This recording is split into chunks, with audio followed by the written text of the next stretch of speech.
Om Swastiastu. Kenalkan, nama saya Niluh Hayulandari dengan NIM 20110110112. Saya dari kelas A PAH Pagi Denpasar. Di sini saya akan menjelaskan tentang Chanter Asrama bagian Brahmachari Asrama.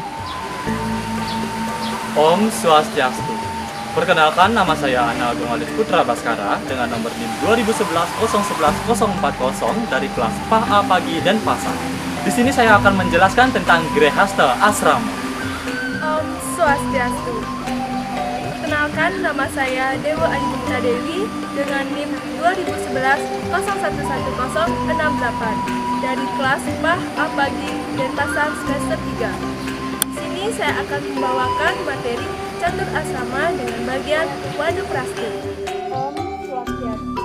Perkenalkan, nama saya Desa Madesa Putra Dewi dengan NIM 201101177 dari kelas PAH A Pagi Denpasar. Di sini saya akan menjelaskan tentang diksi. Di sini kelompok kami akan menjelaskan tentang Catur Asrama. Catur Asrama terdiri dari 4 bagian, dan di mana Catur merupakan artinya 4, asrama yaitu jenjang kehidupan manusia. Jadi Catur Asrama merupakan 4 jenjang kehidupan manusia umat Hindu.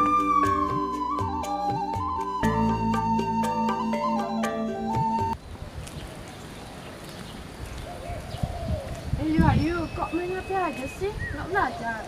Ya, pasti gunanya belajar. Mending main HP. Belajar itu penting loh. Belajar itu ada penerapannya dalam agama Hindu. Kamu nggak mau belajar? Apa sih, males banget belajar. Mending main HP. Nih, lihat game. Ya udah deh, semisal kamu nanti kamu akan nyesel kok.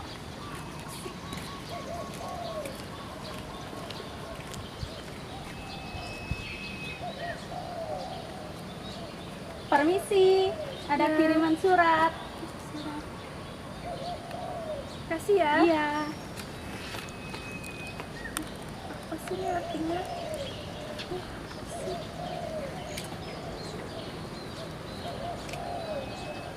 Apa sih artinya nih? Ya ampun, bisa baca lagi loh. Wulan, sini deh. Ini apa sih bacaannya? Itu dah, kamu nggak mau belajar, jadinya nggak bisa baca ini suratnya. Ini tuh surat dari ibu kamu tahu. Ini nyuruh kamu tuh pulang kampung. Kok gitu ya? Kalau kayak gini, aku mau belajar lagi nih. Ya kita belajar, mendingan belajar daripada main HP. Banyak sekali orang-orang nikah zaman sekarang ya. Iya, Mumpung masa-masa Covid juga bagus-bagus lagi priwet-priwetnya. Iya juga, kok bagus-bagus gitu ya priwetnya? Ya sih, insecure. Lah, nikah yuk. Kita kan masih kuliah, kok udah mikirin nikah sih? Men ini di usia kecil-kecil udah nikah, gimana? Enggak deh, itu tuh nikahnya tuh kan ada umurnya. Lebih baik pakai aturan umur aja ya. Iya.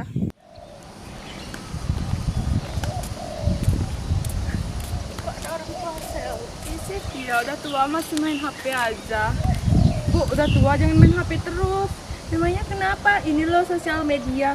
Bukan orang muda aja yang boleh ikut sosial media, orang tua juga harus kok boleh. Ingat umur lah, Bu. Mendingan di rumah aja ngurus keluarga. Kan lebih bagus, lebih bermanfaat waktunya. Oh iya ya, saya udah tua. Harusnya saya lebih menerapkan ajaran Dharma ya. Om Swastiastu, Swastiastu, enten hapinki. Niki okasiane sampun sungkan umuran itu.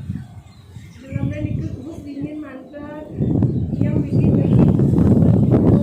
Aman Riki nak secaranya 5 juta gitu. Tidak mau manya.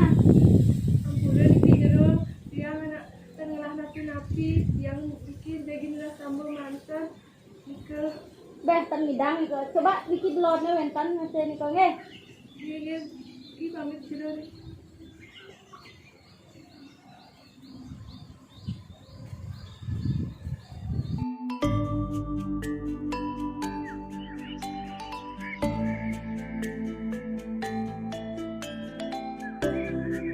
Brahmacari adalah bagian dari catur asrama yang berarti 4 tingkatan kehidupan atas dasar keharmonisan hidup dalam ajaran agama Hindu.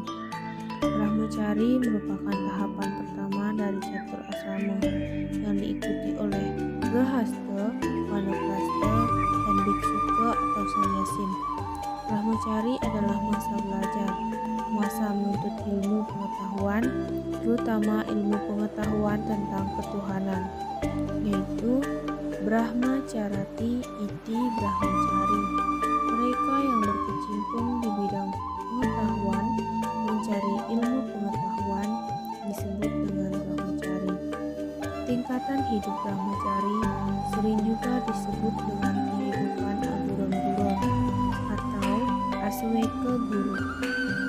Adalah satu tingkatan kehidupan yang memerlukan ketekunan dan juga kesungguhan, karena dalam masa Brahmacari ini seorang Brahmacari akan menerima pembelajaran dari guru sekaligus menerima ilmu pengetahuan yang akan membentuk wataknya melalui pengembangan pengetahuan, keterampilan, pemahaman, sikap, perilaku, serta nilai guna memiliki pribadi yang utama, memiliki dengan ajaran agama dan dharma sehingga dapat berguna bagi dirinya sendiri dan juga orang lain.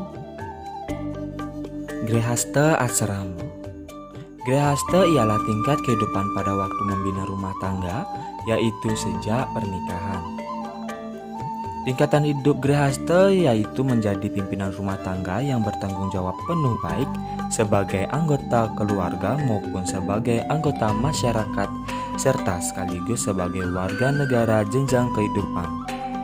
Grihastha dapat dilaksanakan apabila keadaan fisik maupun psikis dipandang sudah dewasa dan bekal pengetahuan sudah cukup memadai. Setelah memasuki tingkat hidup grihastha, bukan berarti masa belajar atau menuntut ilmu itu berakhir sampai di situ saja. Belajar tidak mengenal batas usia. Belajar berlangsung selama hayat di kandung badan. Maka orang mengatakan masa muda adalah masa belajar. Hal ini mengandung arti bahwa tidak ada istilah tua dalam hal belajar, karena ilmu pengetahuan itu bersifat berkembang terus-menerus. Ilmu yang didapat dalam jenjang Brahmacari itu lebih diperdalam serta ditingkatkan lagi setelah menginjak hidup berumah tangga. Tahap yang ketiga, Vanaprastha. Tahapan ini merupakan suatu persiapan bagi tahapan akhir, yaitu sannyasa. Setelah melepaskan segala kewajiban seorang kepala rumah tangga, ia harus meninggalkannya menuju hutan atau sebuah tempat terpencil di luar kota untuk memulai meditasi dalam kesunyian pada masalah spiritual yang lebih tinggi. Dalam masa ini, kewajiban kepada keluarga sudah berkurang, melainkan ia mencari dan mendalami arti hidup yang sebenarnya. Aspirasi untuk memperoleh kelepasan atau moksa dipraktekkannya dalam kehidupan sehari-hari. Adapun ciri-ciri yang telah dapat memasuki tahap Vanaprastha ini adalah usia yang sudah lanjut, mempunyai banyak pengalaman hidup, mampu mengatasi gelombang pahit getirnya hidup, serta mempunyai kebijaksanaan yang dilandasi oleh ajaran agama dan ilmu pengetahuan. Telah memiliki lagi pada orang tua baik di bidang ekonomi. Biksuka adalah jenjang terakhir dari catur asrama yang yang sering disebut sannyasin. Kata biksuke berasal dari kata biksu yang merupakan sebutan pendeta Buddha. Biksu artinya meminta-minta.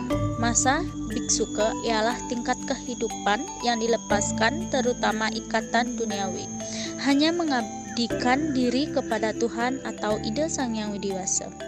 Dalam pengertian sebagai peminta-minta dimaksudkan ia tidak boleh mempunyai apa-apa dalam pengabdiannya pada Yang Widi, dan untuk makannya pun ditanggung oleh murid-murid pengikutnya ataupun umatnya sendiri. Dalam pengertian sannyasin dimaksudkan meninggalkan keduniawian dan hanya mengabdi kepada Yang Widi dengan memperluas ajaran-ajaran kesucian. Sekian materi mengenai